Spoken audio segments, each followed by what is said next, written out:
Understanding U.S. contracts requires a knowledge of both law and language.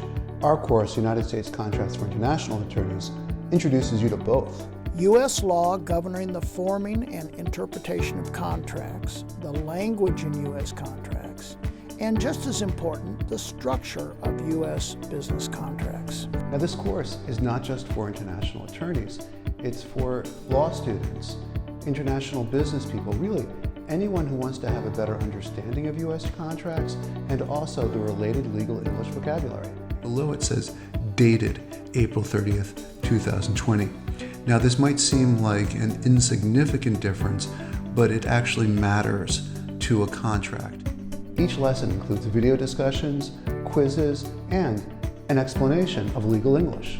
With giving you some basic definitions of U.S. contract language and their Spanish translations or Spanish equivalents. This is not a course where you're going to be told, this is how to write a U.S. contract. Instead, what you're going to learn is what to expect to see and what you should analyze when you are being presented with a U.S. contract. I believe that lawyers in foreign countries, in civil law systems, can benefit greatly by understanding the basics of the common law system. This course is going to give you the background so that no matter what you're confronted with in a U.S. business contract, you're going to be better able to analyze the contract and also more intelligently discuss the contract with your U.S. counterparts. Here are the major topics you will learn in this course, including Introduction to Contract Law,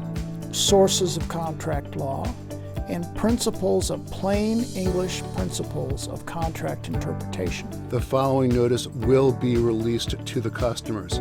Again, this is in the passive voice. Most people would prefer an active sentence. 7 days after the termination date, seller will release the following notice to the customers. In addition, we discuss dispute resolution, remedies, and finally, Wes and I discuss a draft contract, and you'll be able to see how Wes and I approach different issues in the contract and some of the strategies we would use if we were negotiating the contract on behalf of a client.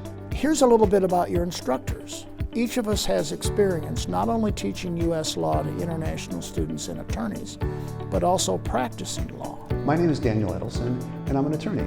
I've practiced with 2 international law firms, and now I have my own practice where I specialize in U.S. business litigation. In addition to practicing law, I also teach U.S. law at a university. Also, I teach legal English, online and in person, to international students and attorneys. I've also got experience teaching English as a second language to students from all over the world.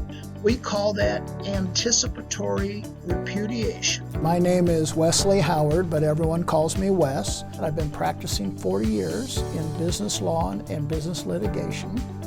And I've taught law both in English and Spanish for about 25 years. The last 8 or 9 years I've been lucky enough to be appointed to lecture in Mexico, in Guadalajara, at Universidad Panamericana, in their maestria, or their master's program. We've had some great questions the past couple of weeks, and I hope we can keep it going. I know this course, United States Contracts for International Attorneys, is going to help you to better analyze and negotiate U.S. business contracts, and it's going to help you to better understand U.S. legal English vocabulary. Also, by enrolling now, you can enroll in an Introduction to U.S. Law for International Students, a 5-part course priced at $179 for only $20. Here are some reviews that Wes and I received on this course and other courses that we teach.